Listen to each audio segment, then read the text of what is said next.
Désolé, j'ai mal calculé. Je viens de la banlieue, là. Dans Paris, quoi. Exactement.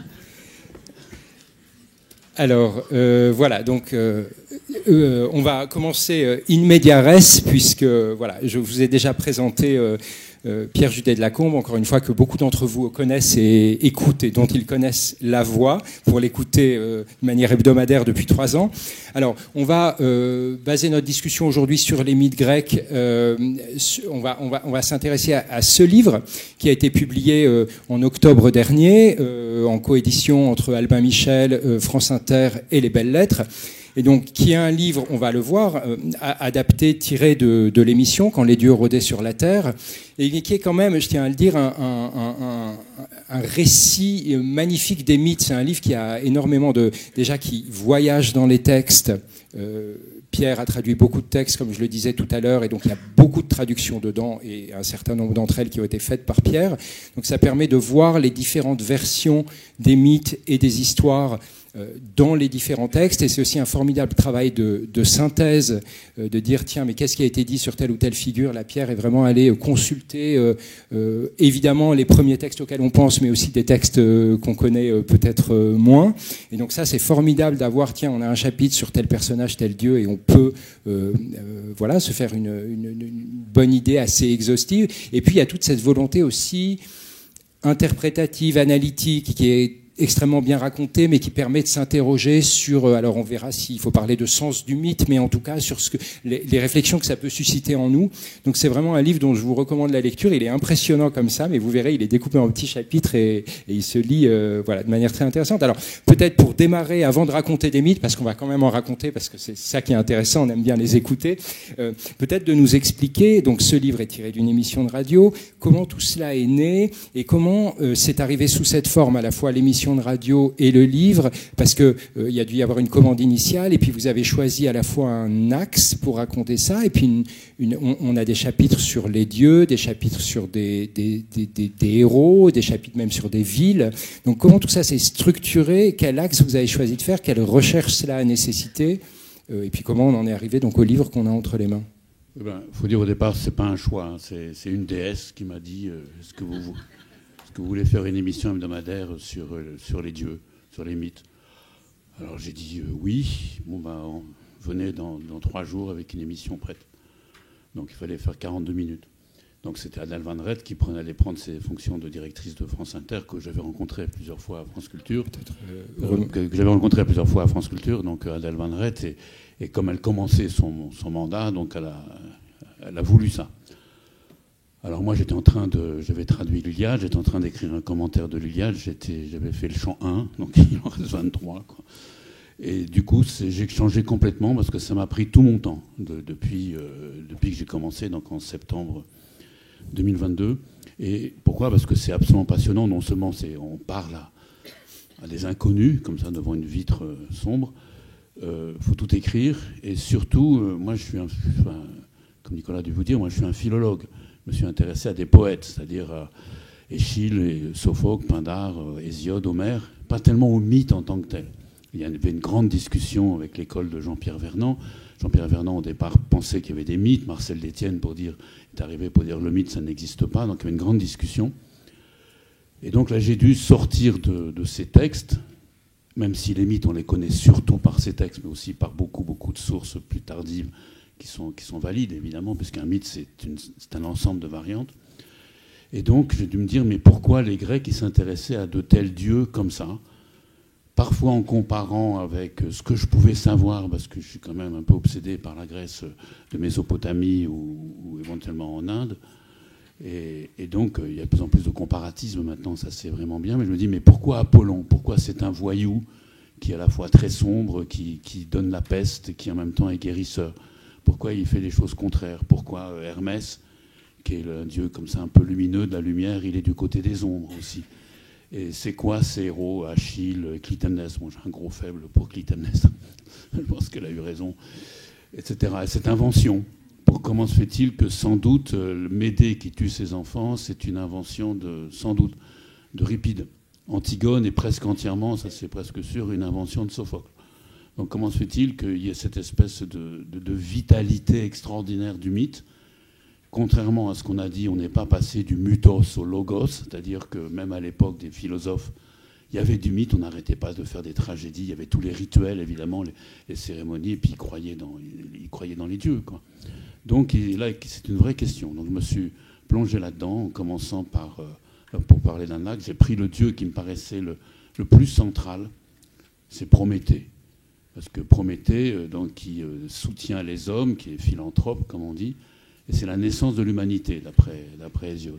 C'est parce qu'il institue le sacrifice avec le feu. Puis arrive alors quelque chose que certains Grecs considèrent comme un malheur, c'est l'arrivée de la femme dans le monde grec. C'est ça qui nous donne l'immortalité quand même. Et Hésiode est assez ironique. Et donc je me suis dit, puisque j'avais quand même cette idée à cause des poètes, que les Grecs ne s'intéressent pas à la théologie. Ils ne se demandent pas, sauf les philosophes, c'est quoi un dieu? Il dit, les dieux sont là, ils sont évidemment là. Les surprises, les chocs, tout ce qu'on entend, les événements, derrière tout ça, c'est les dieux. Donc c'est le réel. Mais leur question, c'est plutôt pourquoi nous ne sommes pas des dieux? Pourquoi les dieux sont différents de nous? C'est quoi l'humanité, nous si faibles? On est comme des feuilles mortes qui vont tomber à chaque automne. Pourquoi nous qui sommes des rêves du nombre, comme dit Pindare, pourquoi on est si important, on existe et important pour les dieux? Les dieux n'arrêtent pas de se battre pour nous, voir la guerre de Troie, etc. Donc c'est l'intérêt pour ces êtres complètement faibles que nous sommes qui mobilisent tout le panthéon et la plupart des histoires. Et donc ça, c'est ça qui était mon point de vue. L'axe. Pas les dieux en tant que tels. Ça, il y a des gens, il y a des très grands spécialistes qui savent en parler, etc. Mais je pense que pour les Grecs, enfin les Grecs moyens, pas les philosophes, pas les orphiques, etc., c'est plutôt de dire, mais c'est quoi la mortalité? C'est quoi cette vie limitée, etc., où on n'est rien? Comme dit Hésiode, cette phrase extraordinaire, les dieux ont caché la vie aux mortels. C'est-à-dire que la vie, c'est le blé, en fait, c'est ce qui nous fait nourrir. Il faut le sortir du néant, il faut le sortir de l'ombre de la terre noire, de l'ombre pour qu'on puisse vivre. Les dieux ont fait ça, mais malgré tout, on est au centre de l'intérêt des dieux. C'est ça qui est fascinant, entre autres, dans le livre, hein, je trouve, c'est que... peut-être mon micro fonctionne mieux que le vôtre, il faudrait que je vous le passe après. Ce qui est fascinant, effectivement, c'est pas juste de raconter les histoires des dieux pour les dieux, entre les dieux, mais c'est aussi, et on le voit dès le titre de l'émission et le titre du livre, donc quand les dieux rôdaient sur la terre, donc tout de suite ça impose une espèce de relation entre la terre et les dieux. Vous écrivez au tout début de votre livre, les dieux aujourd'hui, on ne s'attend plus à les rencontrer au coin d'une forêt ou en mer. Quand arrive un étranger, un inconnu, plus personne ne se demande si c'est un dieu ou un humain. Le soir, dans la transe musicale d'un concert, on ne rend pas hommage à Dionysos, grand dieu de l'ivresse et de la fête. Le vol des oiseaux ne nous indique plus la volonté des dieux. Et en quelque sorte, on sent une fascination, une interrogation chez vous pour cette période où effectivement les dieux rôdaient sur la terre. Alors en fait, en quoi quelle est l'action des dieux sur la terre? En quoi influe-t-elle la vie des hommes? Et en quoi, peut-être de manière plus contre-intuitive, mais c'est une chose que vous abordez parfois, la vie des hommes influe-t-elle sur celle des dieux? Oui, alors le titre « Quand les dieux rôdaient sur la terre », c'est ma femme qui a trouvé ça, qui n'est pas du tout helléniste, on en a un peu assez de tout ce monde. Et voilà, pardon, donc moi, je ne veux pas répéter tout. Et donc, elle a trouvé ça comme titre, ça très très bien, parce que les dieux sont là et ne sont pas là, ils rôdent. Donc, alors parfois ils sont visibles, mais pour le dire d'un mot, on peut dire, pour un grec, je pense, les dieux, c'est le réel. C'est qu'il vous arrive ceci ou cela. Vous gagnez une guerre ou pas. Votre navigation arrive à terme ou pas. Vous êtes malade ou pas. Vous avez des beaux enfants ou pas. Ou on vous tue ou on vous tue pas. Ça, ce sont les dieux qui décident de ça. Les dieux, c'est le réel. Sauf qu'on les voit pas. De temps en temps, ils peuvent se montrer à Achille ou à Ulysse, enfin quelques-uns, mais c'est même à cette époque-là qui est finie, c'est très rare. Sauf que les dieux sont toujours là, mais ils rôdent. Et alors, il faut essayer de se mettre en communication avec eux par des moyens, en fait, symboliques, c'est-à-dire du langage, des rituels, sacrifices, des grandes épopées. Alors là, on sait que si on raconte l'histoire des dieux et qu'on est un poète, on a une divinité en soi, dans sa poitrine. Ce sont les muses qui parlent à travers vous. Mais nous, on n'a pas accès aux dieux directement.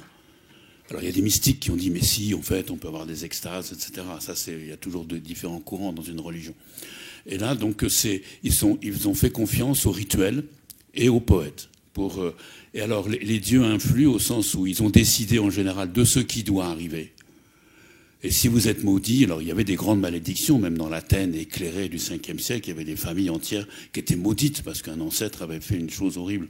Et donc, il fallait traiter. Donc, il fallait toujours être prudent. Mais et nous, on peut influencer les dieux parce que ça, on voit ça dans l'Iliade, c'est-à-dire l'époque où encore les dieux et les déesses couchent avec les mortels. Alors maintenant, c'est complètement fini, ça. Donc, on ne peut pas se vanter de ça. Et donc, ils font des demi-dieux. Et quand un dieu voit son fils qui va se battre et qui va mourir, il pleure. Zeus peut vouloir la mort de son fils Sarpédon pour que Patrocle le tue et aille trop loin, c'est d'une certaine manière par orgueil et se fasse tuer à son tour, c'est tout son plan. Mais quand son fils Sarpédon meurt, il pleure.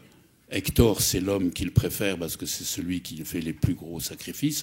Quand Zeus confirme sa décision que Hector doit mourir, il pleure. Donc ça, c'est une chose extraordinaire. Et ce qu'il y a, c'est que c'est toujours au coup par coup.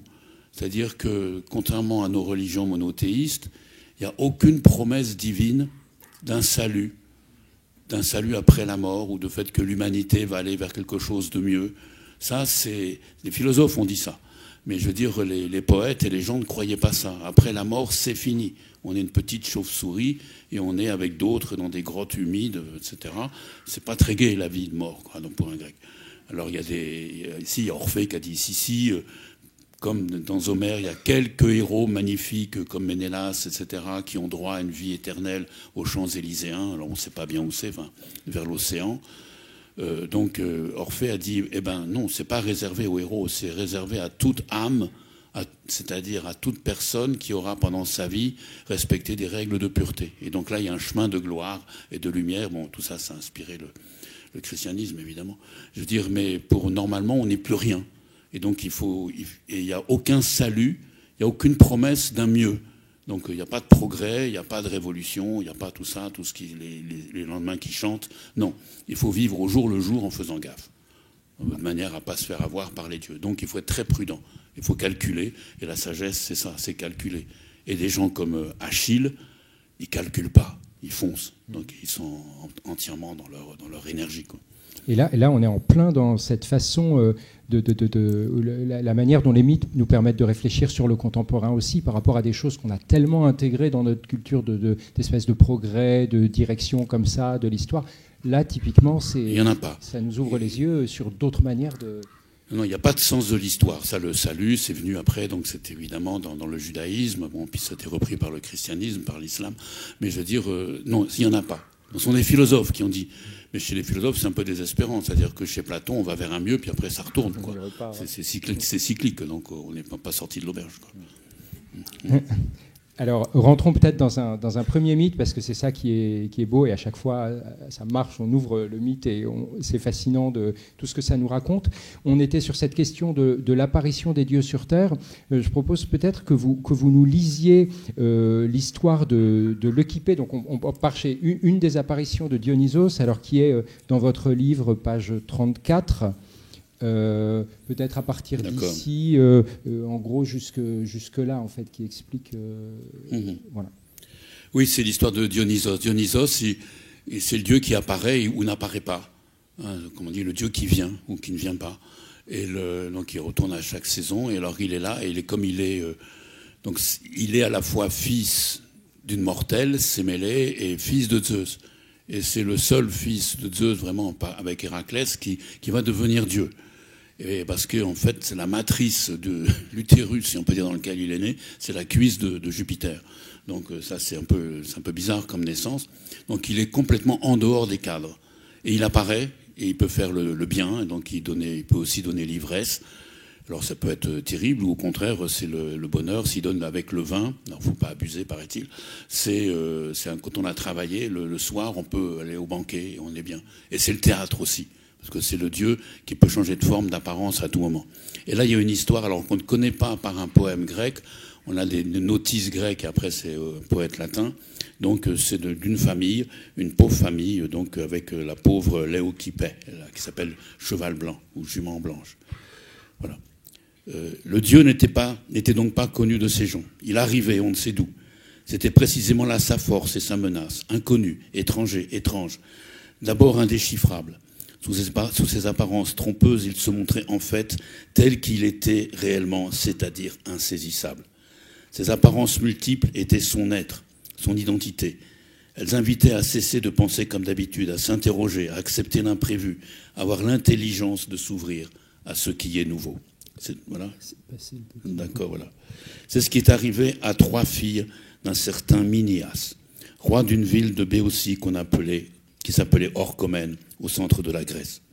Malheureusement, nous n'avons plus le poème grec de la poétesse Corina du 5e siècle avant notre ère, qui contait leurs mésaventures, et nous n'avons conservé que des résumés tardifs, plus ou moins discordants, et les métamorphoses du poète latin Ovide.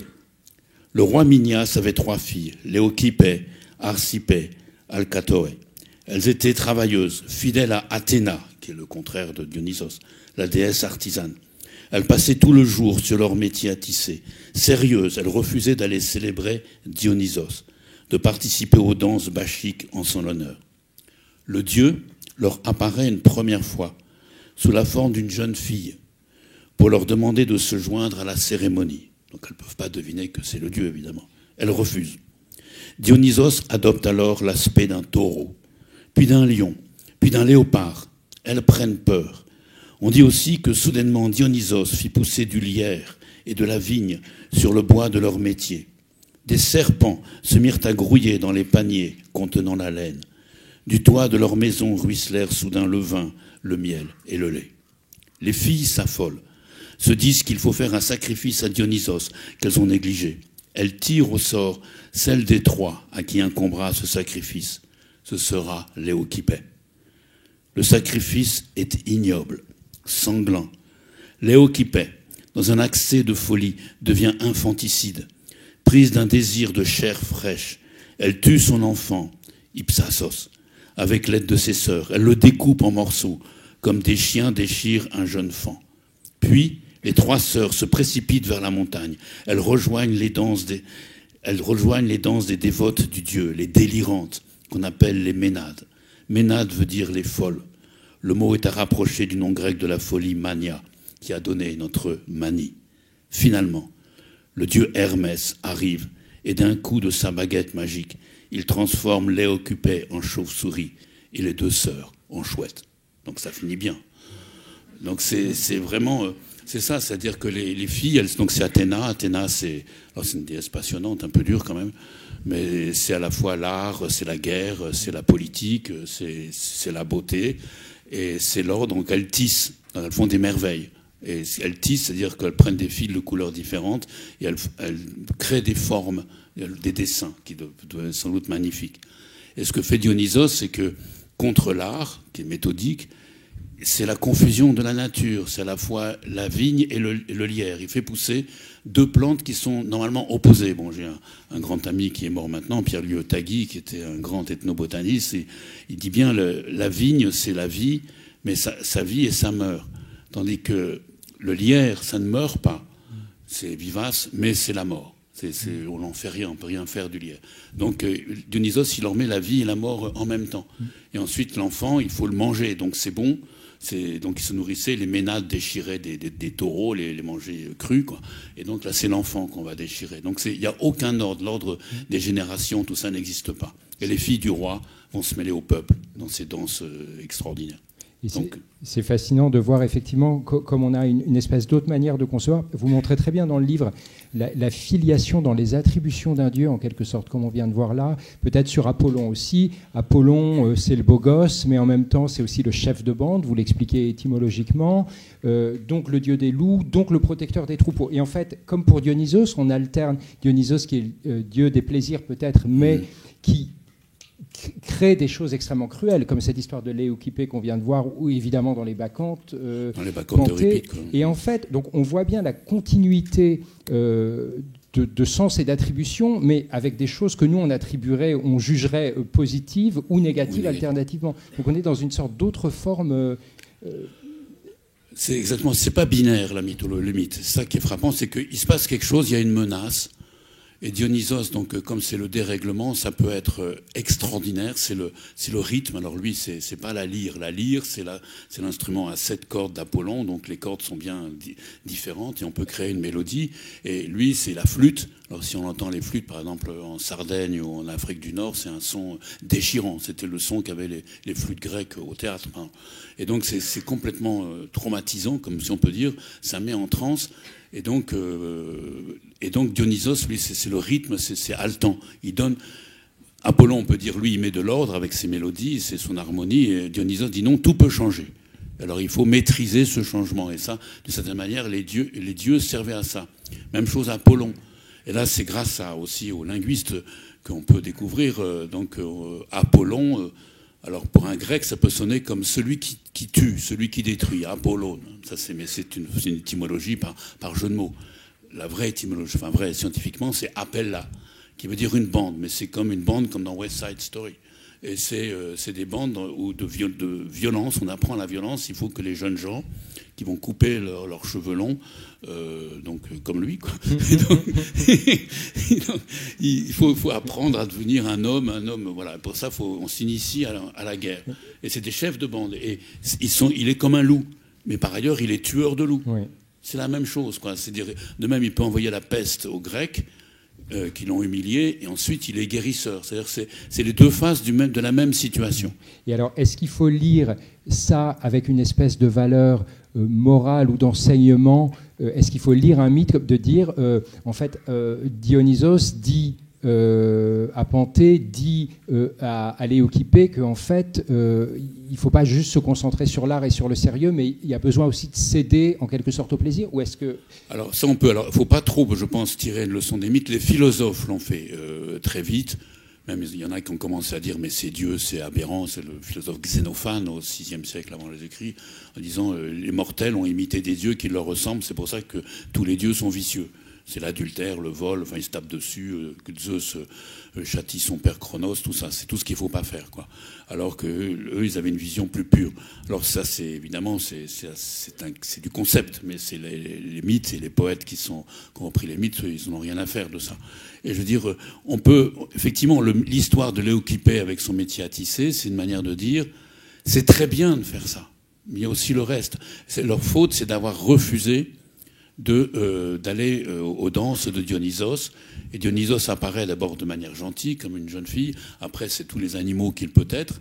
Et donc, comme alors c'est frappant, elle devait représenter ces animaux dans des scènes de chasse sur leur tapisserie, mais quand ça surgit en vrai, par surprise, elles savent pas, elles comprennent pas. Elles ne voient pas que c'est le dieu. Donc il faut que leur métier à tisser soit complètement défait par des plantes pour qu'elles se disent « Ah là là, il se passe quelque chose ». Alors la seule morale, c'est qu'effectivement, il faut vivre dans les deux mondes, le monde d'Athéna et le monde de Dionysos. On passe de l'un à l'autre. Et ça, c'est ce qui permettait ça, ce sont les rituels. On est tantôt dans tel rituel, tantôt dans tel autre.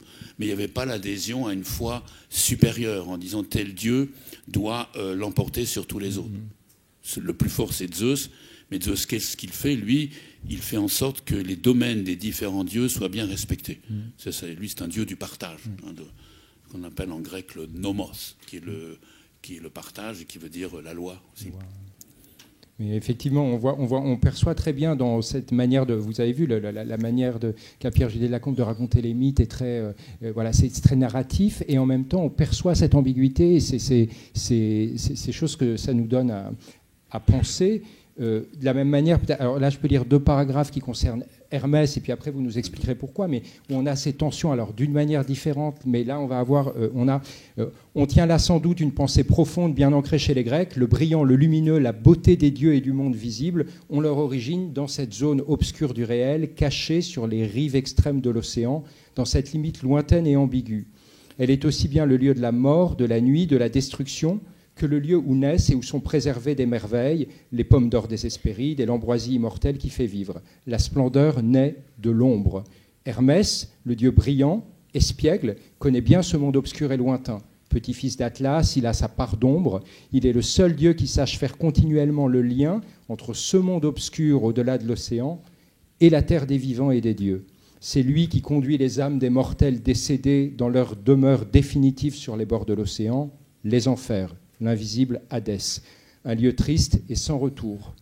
Donc là, on a aussi, d'une autre manière, une espèce d'opposition dans la figure d'Hermès. Oui, alors alors c'est mon patron de certaine manière, parce que Hermès, ça donnait cette discipline qu'on appelle, d'un nom un peu gros, quoi, l'herméneutique, c'est-à-dire c'est en fait l'explication de texte, hein, simplement comment on comprend les textes. Donc ça vient d'Hermès, le transmetteur, le messager. Alors ça, c'est un vrai problème dans la pensée grecque, c'est-à-dire que on peut dire oui au départ, comme dans d'autres pensées, il y a un dualisme, le sombre, le lumineux, le terrien, le céleste, etc. Il y a tous ces duels, masculin, féminin. Il y a ce dualisme. Mais là où ils cherchent une unité, c'est-à-dire que pour eux, le lumineux vient du sombre. Le jour, par exemple, donc est clair normalement, est enfant de nuit. C'est la nuit qui produit le jour. C'est-à-dire que ce qui est presque rien, on ne voit rien, c'est indéterminé. C'est cela qui produit ce qui ensuite va être très clair, très net, avec les choses, les arbres, les astres, enfin, etc. Tout ce qu'on peut définir. Et le visible. Mais derrière, il y a l'invisible. Alors ça veut dire aussi que derrière tout ça, il y a notre invisible à nous, c'est-à-dire la mort. C'est-à-dire c'est central pour eux, justement, c'est notre mortalité qui est sombre. Quand on meurt, on dit que à ce moment-là, il y a un voile qui vient sur les yeux. Et le voile, ça se dit, c'est le verbe kaluptein, et c'est calypso pour Ulysse. Et donc c'est celle qui cache. Donc il y a le mystère de ce qui est sombre, mais pour eux, c'est une manière de tenir ce mystère, de bien le mettre. Alors on le met à la lisière, hein, derrière, c'est l'océan, etc., c'est le couchant, tout ça. Mais c'est de là que viennent les splendeurs.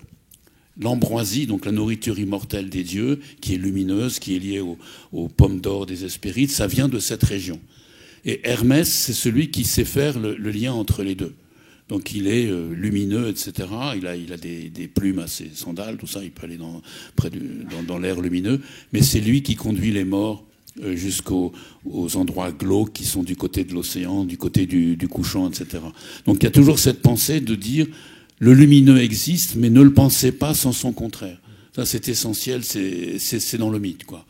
Et donc, il n'y aura pas un moment où tout ça va se résorber dans une lumière, dans un paradis. Ça, les Grecs, ils n'y croyaient pas du tout. Mais on garde toujours on est entre les deux pôles, en permanence. Ce qui crée un dynamisme de vie, de Alors pensée. c'est un dynamique, parce que le langage, par exemple, dans le langage, il y a une part d'ombre. Par exemple, c'est extraordinaire, on dit les muses. Donc les 9 muses qui inspirent les poètes. Eh bien, les muses, donc elles connaissent, elles ont assisté à tout, donc elles connaissent l'invisible. Parce que c'est ça, pour le mythe, c'est d'abord comment on peut gérer, traiter, créer une relation avec l'invisible. L'invisible, c'est les dieux, mais c'est aussi tous ces grands héros du passé. Achille, personne ne le verra. Ulysse, on ne le verra pas. Alors il y a des traces, il y a une grotte. Bon, ça c'est fascinant. Ulysse arrive chez lui dans une grotte à Ithaque, là, donc on est débarqué. On met dans cette grotte 13 trépieds. Bon, ça c'est dans l'Odyssée, et dans les années 30, une archéologue anglaise a trouvé 13 trépieds dans une grotte à Ithaque. Donc ça veut dire que ça reprend quelque chose de réel. Les Grecs se disaient, Ulysse est arrivé dans cette plage, la plage de Polis à Ithaca, donc c'est vraiment là qu'il est arrivé. Donc il y a des traces comme ça. Mais il n'y a pas, on verra jamais Ulysse. L'histoire, c'est que si Homère était jeune, il voyait encore, il est allé sur le tombeau d'Achille, il a demandé à voir Achille dans ses armes magnifiques, celles avec lesquelles il a tué Hector. Achille est apparu avec des armes d'or brillantes, tout ça, et il a aveuglé Homère, qui est devenu aveugle. Parce que c'est le seul qui ait vu Achille, et donc du coup il ne voit plus rien. Et du coup, il le voit vraiment, c'est-à-dire il peut le voir. Voilà. Et donc, c'est cette part d'ombre qui est toujours liée à la lumière. Et les muses, justement, elles sont invisibles. Et quand le poète Hésiode décrit les muses, d'abord elles dansent, mais ça, on ne les voit pas. Et puis ensuite, elles descendent là où il y a le troupeau d'Hésiode, qui était un berger à ce moment-là. Puis il dit, elles sont couvertes de nuit. Parce que le langage, on ne le voit pas. On entend simplement. Donc, il faut savoir écouter. Et c'est le rythme, c'est la poésie, c'est tout ça qui fait qu'on va percevoir quelque chose de ce monde qui est devenu invisible.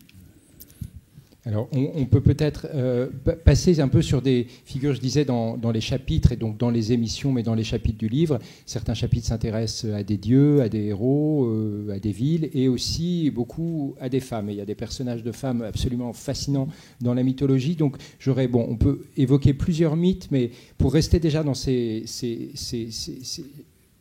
contradictions, ces ambiguïtés, on voit très bien dans vos titres de chapitres déjà qu'on parle de Médée, on reviendra sur le mythe de Médée après, mais on a d'abord Médée, la barbare amoureuse qui donne tout, et puis l'exilé qui reprend. Et puis après, on a aussi un chapitre sur Hélène, celle qui prend, Clytemnestre, celle qui veut. Donc on a des mouvements comme ça d'aller, venue, de dons, de reprises. Alors, vous nous disiez à l'instant que vous étiez particulièrement attaché à Clytemnestre, à la figure de Clytemnestre. Alors, peut-être que pour représenter, vous pourriez peut-être nous lire, je trouve que... alors, c'est pas un texte, mais on lira une traduction de texte après, mais au début du chapitre sur Clytemnestre, donc vers la page 405-406, je trouve que vous présentez très bien, et ça montrera aussi à nos auditeurs la dimension synthétique aussi, je trouve, de ce livre, à partir peut-être là de ici, voilà, et une page qui montre aussi comment, grâce à ce livre, vous vous dites, tiens, mais moi je sais plus bien c'est quoi l'histoire de machin. Voilà, vous lisez 2 pages, vous y êtes. Donc c'est aussi, je trouve, un des mérites de, si ça vous...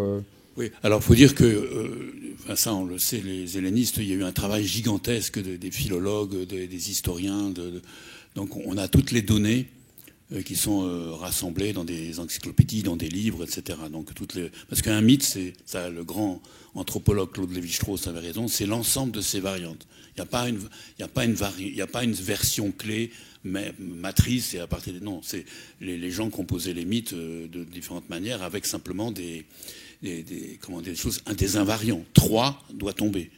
Oedipe doit tuer son père et coucher avec sa mère. Achille doit mourir avant, tué par Paris. Ça, c'est un variant. Mais après, comment, pourquoi, quand, ça varie énormément. Donc sur Hélène, par exemple, les 2 sœurs, Hélène et Clytemnestre, on peut varier à l'infini. Est-ce que qui est né d'un œuf ou pas, etc. Bon, ça voilà. Et donc Hélène, celle qui est partie avec le beau Troyen Paris, qui a quitté son pauvre mari Ménélas. Voilà, donc c'est effectivement l'héroïne d'outre-mer. Elle s'en va. Donc la divine Hélène a ouvert le grand large à la Grèce entière. Elle lui a fait vivre une aventure à l'échelle du monde. Elle a entraîné, au-delà de la mer, une foule immense, de rois, de héros, de soldats grecs. Ces hommes se sont lancés en masse dans une gigantesque expédition contre la ville fabuleusement riche et belle de Troie, en Asie. Hélène, la grecque, qui avait été mariée à l'un des rois grecs les plus puissants, Ménélas, avait tout quitté, mari, fille, famille, pour suivre jusqu'à Troie un jeune et joli prince troyen, Paris, envoyé par la déesse de l'amour, Aphrodite. Alors là, c'est toute une histoire, c'est-à-dire que Troie, c'est la grande ville, c'est le luxe, c'est l'amour, ils ont plein de troupeaux, plein d'or, donc c'est la ville bénie, c'est une espèce d'âge d'or humain, et ils accumulent, alors que les Grecs sont beaucoup plus pauvres d'une certaine manière par rapport à ça, et Paris est venu, il accumule, il a pris Hélène, la plus belle femme du monde, avec une grosse part de la richesse de Ménélas. Alors Hélène a une sœur, et ça c'est l'inverse, elle reste où elle est. Clytemnestre, la femme mortelle, était nettement plus casanière que sa sœur. Elle est restée chez elle, bonne chienne de la maison, en Grèce. Elle n'a pas bougé, mais elle a changé la face du monde en osant un acte inouï. Non pas tromper son mari, comme Hélène, mais le tuer chez lui dans sa baignoire.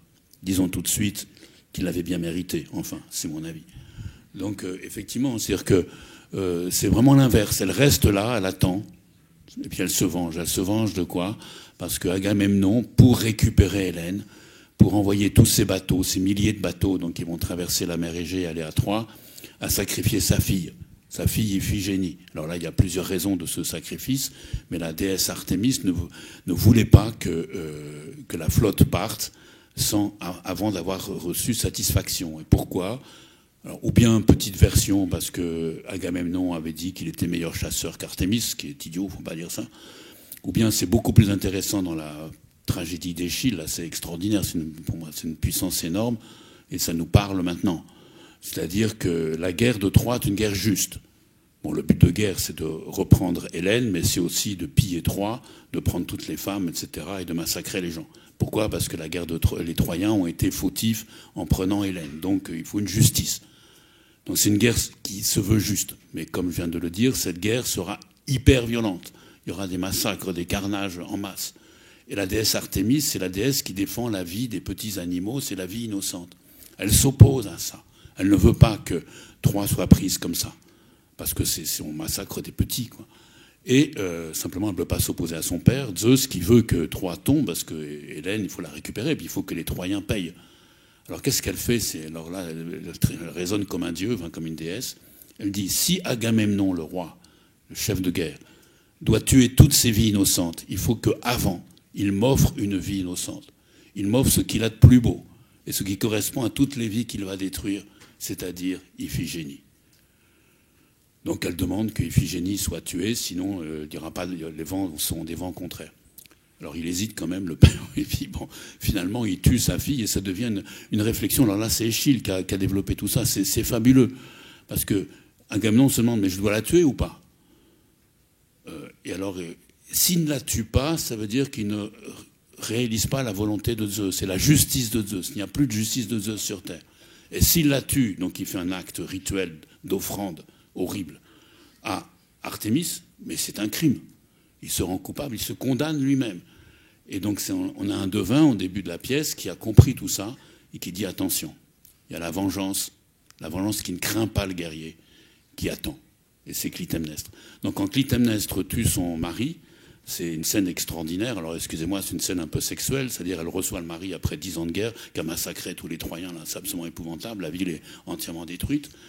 Alors lui, il est content parce qu'il a gagné. Il dit oui, c'était dur, mais on a gagné quand même. J'avais les dieux avec moi. Elle le reçoit, elle dit t'es magnifique, tout ça. Dans une scène, c'est un bain, donc c'est une scène érotique. Normalement, il devrait ensuite s'accoupler. Et pendant son bain, elle le tue. Et donc, il y a des énormes giclées de sang, etc. Qu'est-ce qu'elle tue?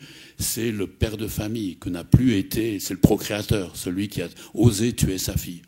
Et donc, Clytemnestre, ensuite, elle est parfaitement consciente. Elle dit je sais que ce que j'ai fait, c'est un crime. Je sais qu'il y a des divinités vengeresses qui doivent venir. Eh ben, je vais essayer de traiter avec elle. Des Érénies. Bon, eh ben non, parce que c'est son fils qui va la tuer, etc. Donc il faudra toute une réflexion à Athènes, justement. Ce sont les Euménides, ça je vous conseille de lire ces pièces extraordinaires où les Érénies disent, voilà, Clytemnestre a été tué, c'est affreux, donc comment on fait, tout ça. Et donc il faut régler ça de manière... Enfin, c'est très politique, quoi. Et il faut créer une cité qui soit un peu plus, qui soit libre de ces malédictions, mais qui en même temps intègre tout ce qu'on a appris. Je veux dire, c'est fascinant parce que, par exemple, Euripide dit pas ça. Homère, il devait connaître le sacrifice d'Iphigénie, mais il n'en parle pas du tout. On sait que dans Homère, il sait que Oreste a tué sa mère Clytemnestre pour venger son père. Mais c'est en passant comme ça. Lui, ça ne l'intéresse pas. Lui, ce sont vraiment les questions du droit, les questions des institutions, etc.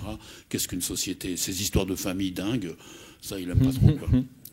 Bon, alors que pour les tragiques, c'est devenu un moyen de dire, avec ces femmes incroyables, Hélène ou Clytemnestre, qui sont à la fois des monstres et qui sont magnifiques, c'est libre, justement. Qui se libèrent de ce qu'on appelle la domination masculine. Elles sont plus fortes que les hommes. Au début de l'Agamemnon, d'Échille, on dit que Clytemnestre, elle veut comme un homme. Donc elle est beaucoup plus virile, de certaine manière, que Agamemnon. Peut-être. Voilà. À ce titre, je lis juste un paragraphe là, justement là-dessus sur Clytemnestre, sa force. Donc, vous dites Clytemnestre ment, trompe, tue son mari de manière infamante pour lui dans une baignoire. Mais que pouvait-elle faire d'autre? Sa situation était sans issue, intenable. Elle n'avait aucun recours. Le recours normal dans les villes dirigées par un roi, comme Agamemnon, c'est le roi. Un roi doit savoir, dans chaque situation, faire le bon choix.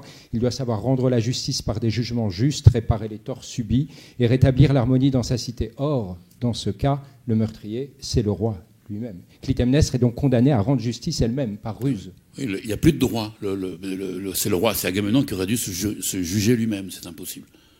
Et donc là, les dieux ont mis... Alors là, ce sont les dieux qui sont vraiment vaches, quoi, parce qu'ils sont pervers.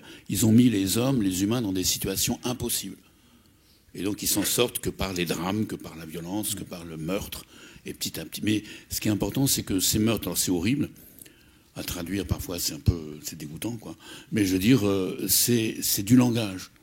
Et c'est pris dans un rituel qui est la danse tragique, le chœur tragique, la forme. de même que l'épopée, où c'est des morts et des morts et des morts, c'est atroce, mais il y a le poète qui est là, qui tient tout ça par son rythme, sa métrique, quoi, son très très beau langage. Et donc ça permet de plonger dans l'horreur, les choses les plus abominables qu'on puisse imaginer. Donc une mère qui, Médée, une mère qui tue ses enfants, ou bien un fils qui tue sa mère. Bon, c'est quand même horrible, quoi. Mais c'est à la fois là dans son horreur, mais c'est tenu par la forme poétique, ce qui fait qu'on est, on est à la fois dedans et en même temps on peut se dire, mais qu'est-ce qui se passe là? Est-ce que je pourrais vivre ça, moi? Alors, justement, vous parlez, revenons au texte, parce qu'on n'a pas lu de texte. Moi, je vous propose peut-être de lire, et c'est votre traduction, de Médée d'Euripide, page 294. Donc, Médée, vous savez, cette princesse de Géorgie, si on peut dire, qui avait aidé Jason à conquérir la Toison d'Or. Enfin, je fais très vite, et qui donc peut-être... même juste votre traduction, où on va voir Médée à un moment qui part, qui abandonne son pays, qui quitte, qui vient, qui suit Jason, et puis à un moment Jason part avec une autre femme, Glauquée, et puis il dit bah, toi tu étais une passionnée par amour, et en fait pour lui, pour Jason, c'est un choix rationnel de dire il faut que j'acquière un statut en épousant Glauquée. Parce que donc il devait trouver la Toison d'Or, hein, ça, ce qu'on appelle ça l'épreuve qualifiante pour le héros. J'imagine que souvent au lycée on apprend ça, quoi. Le héros est qualifié comme héros s'il fait un exploit.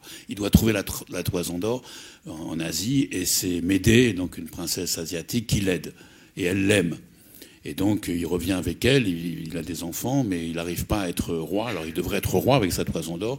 Donc il va dans une ville où il se dit là je peux être roi si je quitte ma femme et j'épouse la fille du roi. Donc et là il va me prendre comme serait son gendre, et puis comme il n'a pas de fils, c'est moi qui vais lui succéder, donc je vais être roi. Tous les Grecs mâles pensaient que c'était bien. Nous, on se dit c'est un crétin, quoi. Mais je veux dire, il fait ce que fait un bon héros grec, c'est normal, quoi. Il fonde sa famille, bon. Médée n'est pas contente.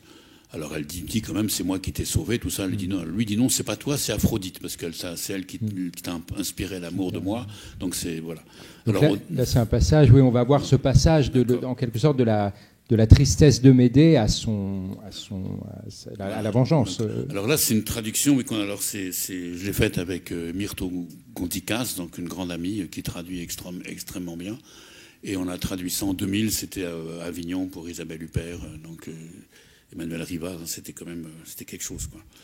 Et alors voilà, donc ça c'est Médée qui parle aux femmes du cœur, et pour dire pourquoi elle est malheureuse comme épouse délaissée. Donc elle va voir la sympathie des femmes de la ville grecque où elle est arrivée. Quant à moi, cet événement imprévu qui m'attaque, donc c'est-à-dire l'infidélité de son mari, quant à moi, cet événement imprévu qui m'attaque a détruit mon âme. Je disparais. J'ai délaissé le plaisir de la vie et demande à mourir, mes amis. Car mon mari, en qui tout était pour moi l'objet d'une connaissance radieuse, s'est révélé à la fin le plus affreux des hommes. Alors après, elle dépeint la condition féminine. De tous les êtres animés et capables de jugement, nous sommes, nous les femmes, la créature la plus misérable. D'abord, nous devons à très grands frais acheter un mari et prendre un maître qui disposera de notre corps. Et ce mal est plus douloureux encore que l'autre. Là se livre la bataille la plus grande. La prise sera-t-elle mauvaise ou bonne? Car les divorces ne font pas la gloire des femmes. Il n'est pas possible de récuser un mari.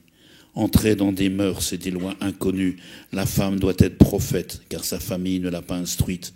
À quel homme va-t-elle s'associer dans son lit? Donc là, c'est vrai que c'est féministe d'une certaine manière.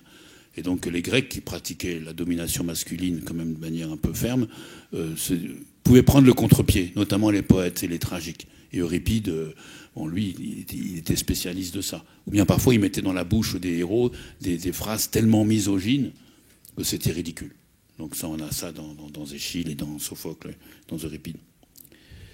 Voilà. Et alors là, cette phrase très connue, je peux la lire après, on va passer. Ils disent que nous vivons une vie sans risque à la maison, tandis qu'ils guerroient avec leurs lances. Piètre raisonneur.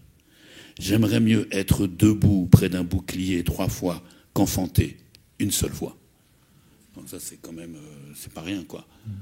Et donc, et par exemple, pour revenir à Clytemnestre, que j'aime bien, quand elle dit qu'elle en veut à Agamemnon d'avoir tué sa fille, alors elle le dit de manière incroyable, elle dit « Il a tué la douleur de mon accouchement ».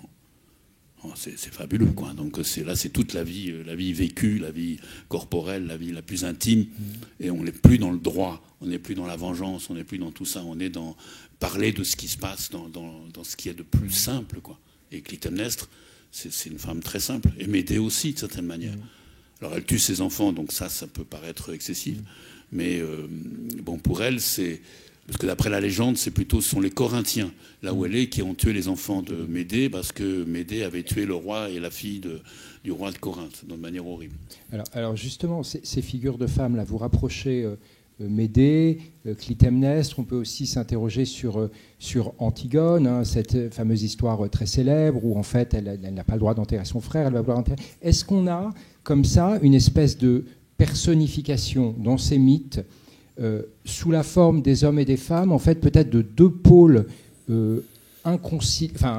présents mais inconciliables de la vie, où il y a la bonne marche de la cité qui est incarnée peut-être par les hommes, lorsqu'il faut faire pour conquérir, pour que la cité fonctionne, et de l'autre côté incarné par les femmes, peut-être l'ordre de la famille, parce que même si on arrive au sacrifice des enfants, c'est quand même aussi chez Médée peut-être parce que Jason a trahi cette famille. De la même manière dans Clytemnestre ou Antigone, il y a aussi... oui, c'est mon frère. Donc est-ce que ça peut être vu... Alors, c'est vraiment complexe, parce que c'est vrai, Médée tue ses enfants, mais il n'y a pas de passage plus tendre d'amour maternel que quand elle dit « je vais vous tuer ». Donc, effectivement, c'est un peu... Bon, c'est pas du tout un éloge de l'infanticide, hein, ça. Alors, c'est compliqué. Alors, maintenant, les historiens, historiennes de la société grecque montrent que il ne faut pas trop croire les mâles triomphateurs qu'on a dans les textes qui disent « nous sommes les plus forts ». S'ils le disent, c'est qu'ils veulent s'en persuader. C'est-à-dire que les femmes avaient beaucoup plus de place dans la vie des échanges, etc., dans la vie extérieure de la maison, à la maison que ce qu'on pouvait penser. Alors, mais là où vous avez raison, c'est-à-dire que comme ce sont dans les tragédies, sont souvent les personnages forts qui tiennent la cité. Ce sont non pas les hommes qui sont souvent un peu ridicules, quoi, mais ce sont les femmes. Et alors qui prennent la place des hommes. Bon, Alcmène, etc. Alceste, pardon.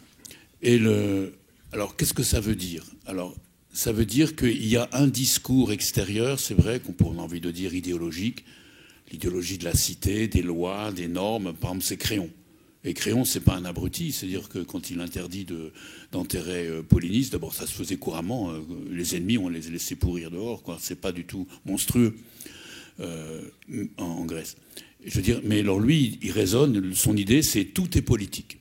Et donc, s'il y a quelqu'un dans ma famille qui n'accepte pas les lois de la cité, donc qui ne travaille pas pour le bien commun dans la cité, il n'est plus de ma famille. Je passe de l'amour à la haine. Donc il n'est plus un ami, il est un ennemi. Donc Polynice, qui a levé une armée contre sa propre ville, contre son frère Éthéocle, il a beau être un ami, d'abord, parce que c'est la même famille, c'est un ennemi. Et donc il doit être jeté aux oiseaux et aux chiens. Je veux dire, et donc lui, c'est une idéologie qui est très construite, en réalité. Et alors Antigone, elle vient, alors d'abord elle a une contre-idéologie, elle dit mais t'oublies les lois des morts et les lois de la famille. Donc, mais ça c'est parce que Créon a parlé de loi. Donc elle dit mais il y a une autre loi, une loi beaucoup plus profonde, qui n'est pas une loi non écrite, c'est pas ce que tu dis toi, qui est qu'on existe et en tant que mort, on a droit à quelque chose, ce qui est vrai, on a droit au respect. Alors Créon dit non, c'est un ennemi, donc il n'est qu'ennemi. Et ce qu'il ne voit pas, c'est que Créon, en faisant ça, il va déchaîner des violences inouïes. Les dieux restant d'abord en retrait, ils donnent quelques signes pour montrer qu'ils sont du côté d'Antigone, mais à peine. Et donc, Créon, lui qui veut supprimer cette famille horrible, qui est la famille de la tragédie, de la malédiction, la famille qui a porté tous ces malheurs à Thèbes, il dit il faut s'en débarrasser, table rase, maintenant on a un espace bien clos, bien géométrique, si on peut dire, de la cité, avec amis, ennemis, etc., les ennemis étant à l'extérieur. Donc c'est spatial, ça, il veut chasser tout ce qui est le passé. Et donc, or le passé va revenir, puisque donc Antigone, son fils, va se tuer, sa femme va se tuer, et donc il y a une passion chez Créon qui va se découvrir d'une certaine manière. Et donc, c'est-à-dire que dans la tragédie, on dit toujours, enfin on montre toujours qu'il y a les mots, ce qu'on peut dire, ce qui peut être de piété ou d'impiété, les règles, etc., toutes les formes, l'épopée, même la science, la sagesse, le mythe. Mais la tragédie dit, mais attention, c'est quelqu'un sur scène qui dit ça. C'est pas un discours que je lis sur un papyrus ou dans un livre que j'entends à l'école. C'est quelqu'un qui dit ça. Mais c'est quoi son passé à lui? Pourquoi il dit ça? Mais est-ce qu'il n'y a pas une contradiction entre le fait de dire ça et tout ce qu'il a vécu ou tout ce qu'a vécu sa famille? Tout ce qui s'est passé. Bon, en général, les discours, c'est des concepts, ils posent des normes. Et là, la tragédie ou le théâtre montre que maintenant, derrière tout ça, il y a des existences qui prétendent quelque chose, qui protestent d'une certaine manière. Et Antigone, c'est ça. Et ça, c'est un passage alors c'est vrai qu'il est très très étonnant, c'est qu'Antigone, donc elle sait qu'elle va mourir, elle va être enterrée vivante, et elle avance vers ce tombeau, cette grotte qui sera son tombeau, et elle dit, elle est au cœur, écoutez, je vais vous expliquer la loi qui est derrière mon acte, la loi nomos, alors qu'avant on n'a parlé que de loi, etc. Alors ce passage tout à fait étonnant, elle dit, mon frère est mort, mes 2 parents sont morts, mais je ne peux pas avoir un autre frère. C'est-à-dire que Polynice, alors que l'autre est enterré, donc ça va, mais celui qui ne doit pas être enterré, il est unique. Je ne voudrais pas en avoir un autre. Si c'était un enfant qui était mort, j'en ferais un autre. Si c'était un mari qui était mort et qui avait cette même condamnation, j'en trouverais un autre. Ça s'échange, tout ça. Un frère, non, quand les parents sont morts. Donc il est absolument singulier, unique. C'est-à-dire que moi aussi, je suis singulière, unique. Et ça, on ne peut rien contre ça. Et on doit respecter ça. Et c'est quand même, alors là, Créon, évidemment, les gens ne comprennent pas. Parce que même les dieux, elle dit, même les dieux sont contre moi, donc ils m'ont abandonné. Effectivement, elle va être qu'elle-même. Et à la fin, on apprend que les dieux sont de son côté, en fait, parce que tous les oiseaux deviennent complètement fous dans la ville. C'est le vieux devin Tirésias qui raconte ça, et Créon va essayer de sauver et Antigone et son fils, et puis c'est pas possible. Donc il y a quelque chose dans la tragédie qui va au-delà de ce que la cité peut dire pour se maintenir. Mais le paradoxe, c'est là que ça se renverse à nouveau, c'est que cet art tragique qui montre que derrière les idéologies, il y a des existences qui peuvent avoir des passés inconscients, hyper violents, des pulsions, des choses absolument épouvantables, mais aussi parfois très belles, ou des vieux bonheurs passés. Cet art qui analyse les discours, qui montre que sous les discours, il y a des existences, c'est un art hyper officiel. C'est la cité qui organise ça. Et la cité, donc ça coûte très cher, hein, ces spectacles. C'était des citoyens riches qui sont donc, comme dans le budget actuel, qui vont être mis à contribution. Bon, ils étaient obligés de payer, quoi. Et donc ça coûtait très très cher, c'était très luxueux. Il faut imaginer les tragédies grecques, c'est un vacarme inouï, c'est un tintamarre, c'est des musiques dingues. C'est des dictions extraordinaires. Les gens étaient en transe, les acteurs étaient en transe. Donc c'est pas du tout le théâtre classique qu'on peut voir. Non, c'est une grande fête avec une fête des mots, des couleurs, des masques, etc. Ils étaient habillés à l'oriental. Donc ils savaient que c'était pas grec. Ils savaient que leur musique n'était pas grecque. Elle venait d'Anatolie, ils le disent, etc. Et donc c'est de l'exotisme pour parler de la Grèce, d'une certaine manière, mais joué uniquement par des Grecs. En plus, joué par des gens le chœur, c'était des citoyens amateurs. Et donc, c'est un art officiel qui permet justement de sortir des différentes orthodoxies, des différentes pensées politiques qui étaient très contradictoires à l'époque. Et donc de sortir, il y a les savants qui venaient dire attention, l'âme, il ne faut pas manger de viande parce que vous allez manger votre grand-mère, etc. Bon, donc il y avait des gens comme ça, des grands savants très très connus qui expliquaient la cité, qui expliquaient ce qu'est la loi et ce qu'est le langage, ce qu'on appelait les sophistes, quoi. C'est les grands intellectuels. Et c'est comme Bourdieu, Lacan, voilà, les gens, Jean-Paul Sartre à l'époque. On connaissait tout ça. Et la tragédie dit ouais, il y a tout ça. Mais ce sont des gens qui parlent. C'est quoi que le fait que quelqu'un parle? Alors, on va devoir s'arrêter là, je pense, parce qu'on arrive au bout du temps. En tout cas, je ne saurais trop vous recommander, enfin vous l'aurez compris, hein, la lecture de ce livre qui est à la fois un immense plaisir de lecture parce que il a été écrit pour être lu. C'est le texte des émissions. Voilà, donc c'est raconté, vous avez les traductions et vous avez... On pourrait continuer longtemps à s'interroger parce que ça porte une richesse d'interrogation par rapport à notre monde actuel et de mise en perspective. Ouais.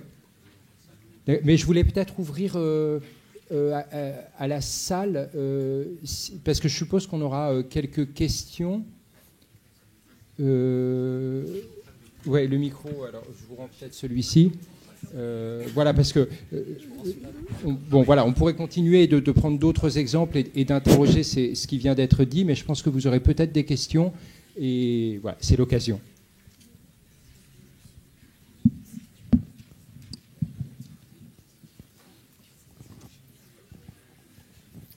Merci beaucoup pour cette conférence qui était passionnante à suivre dans son oralité. Et je me permets de vous poser une question alors que j'ai un niveau CM1 en mythologie, mais je tiens à garder ce niveau parce qu'il a été merveilleux durant mon enfance et je ne veux pas en changer de niveau. Mais je voulais vous poser une question parce que je trouve que le mot que vous avez prononcé une fois, mais qui résumerait assez bien cette ambivalence, c'est aussi le mot ambiguïté, en quelque sorte. Et j'ai lu un petit livre très intéressant, enfin amusant, vous devez le connaître, c'est Freud chez les Grecs, qui fait un rapport entre les mythes et la psychanalyse. Et on s'aperçoit en le lisant, comme vous, il souligne l'ambiguïté du mythe, l'ambiguïté de la démarche psychanalytique. Et en fin de compte, si on attend de la psychanalyse qu'elle nous guérisse du jour au lendemain, en quelque sorte par des mots, ça s'appelle de l'idéologie. Et en fin de compte, l'ambiguïté, eh bien, c'est ce qui nous permet peut-être de relier les mythes de la Grèce antique à ce qu'on appelle aujourd'hui, par exemple, la littérature. Les personnages de Balzac, le Père Goriot, etc., sont tous des personnages ambigus quand on les lit. Voilà, c'était, je ne sais pas ce que vous trouvez à ma réflexion, mais je veux dire, elle m'est venue, elle s'est construite un petit peu grâce à votre conférence. Je vous en remercie encore. Non, mais le rapport de Freud, il connaissait très très bien la Grèce, le monde grec, la science de la Grèce, il connaissait très très bien, c'était son milieu. Et c'est vrai, alors l'ambiguïté, donc il y a ça chez tous les dieux. Donc ils ont plusieurs faces. Alors, là où il y a peut-être quelque chose qui se passe, c'est-à-dire pourquoi ils y tiennent tellement à ces dieux, c'est qu'ils ont beau être ambigus, ils sont un. C'est-à-dire que Apollon est Apollon. Et il va arriver selon des formes différentes, où Dionysos va arriver d'abord comme jeune fille, puis comme lion, comme taureau. Et donc il peut faire des massacres et il peut donner du bonheur. Et on sait que toutes ces grandes tensions, ces grandes contradictions sont liées à une chose, un être. En plus, cet être, alors ça je ne l'ai peut-être pas dit assez, tous les mythes sont au passé. Et les mythes de Zeus, même, on dit Zeus, on sait, il est né là, il a été élevé dans telle grotte, on peut y aller encore en Crète, etc. Chronos, il a été donc vaincu là, dans telle plaine ou sur telle montagne. C'est toujours, le mythe, c'est toujours, donc ce n'est pas des vérités générales, ce sont toujours des histoires qui ont lieu à tel endroit, à tel moment. Ça, c'est capital. C'est en ça que c'est différent de la science. La science, ce sont des concepts. Et par exemple, quand Homère dit, mais il se moque parce qu'il s'en fiche de cette mythologie de la cosmogonie, que Océan et Thétis, avec un Y, sont les pères et mères de tous les êtres, c'est vraiment le couple Océan-Thétis. Si vous dites, ce qui est presque pareil, l'eau est le principe de toute chose, ça c'est le premier énoncé scientifique, si on peut dire, qu'on a eu chez Thalès, l'eau c'est un élément, c'est physique. Alors l'eau, ça peut être ambigu, l'eau, parce que l'eau peut devenir solide, liquide, gazeux, etc. Elle peut produire tous les êtres. L'eau peut changer, c'est pour ça que c'était choisi, c'est l'élément qui peut donner le plus de forme possible. Sauf qu'à l'eau, on ne parle pas. Ou alors, on a des problèmes, quoi. Mais je veux dire, où on n'a pas de plombier, on s'adresse au dieu eau qui est dans le robinet. Là, mais je veux dire, à l'océan, on peut parler.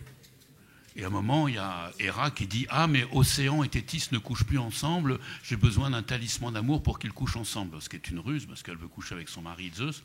Mais imaginez que Océan et Thétis recouchent ensemble. Vous auriez une nouvelle théogonie, vous aurez toute une nouvelle mythologie, quoi. Et donc, mais on peut parler à Océan. On peut l'engueuler, comme fait Schill dans le Prométhée enchaîné. Donc c'est un rapport au réel complètement différent. Mais donc on sait qu'il y a de l'ambiguïté, ça c'est, alors pour employer les gros mots, c'est au niveau sémantique, c'est le contenu des actions, mais c'est toujours le même Dieu qui agit, et qui a agi un événement, et surtout, on connaît la fin de cette histoire. Le mythe, c'est toujours clos. Alors c'est pour ça que c'est fascinant, c'est que nous, on est, et que les Grecs le pensaient, nous on est dans l'ouverture, et comme dit un moment Ulysse, attention, l'esprit de l'homme est tel que le jour que Zeus apporte. Tantôt il fait beau, tantôt il fait pas beau, etc. Tandis que dans un mythe, c'est fini. Ça s'est clos comme ça. Oedipe, alors il y a plusieurs fins d'Oedipe, mais on sait qu'il est arrivé ceci ou cela. Et donc Médée, bon, tout ça, alors on peut inventer des fins, comme fait Sophocle avec Antigone, mais c'est clos. Alors que dans un roman, alors c'est très proche du roman, d'abord dans un roman c'est une fiction, alors que pour les Grecs ça a eu lieu tout ça. C'est quand même, Achille a existé. Mais je veux dire, dans un roman, donc, dans les romans contemporains, c'est ouvert. Ce qui compte, c'est où le début, donc c'est le milieu social, le milieu, comment dire, l'état psychologique. Et après, on voit comment ça donne. Et dans les romans hyper contemporains, on sait ni où ça commence, ni où ça finit. D'ailleurs, là, c'est autre chose. On est pris dans le présent des phrases, quoi. Et ça peut être grandiose. Mais je veux dire, là, dans un récit ancien, c'est toujours clos. Et donc, on sait que... Alors, on peut en tirer la leçon si on est philosophe. Bon, ça, c'est un peu rébarbatif, mais surtout se dire, ah, j'ai enfin, moi qui vis une histoire qui n'est pas finie, je ne sais pas comment ça va aboutir, à quoi ça va aboutir. J'ai, avec Hector, Achille, Ulysse, j'ai des histoires qui sont achevées. Des histoires hyper complexes, donc qui sont très ouvertes, mais au moins c'est achevé.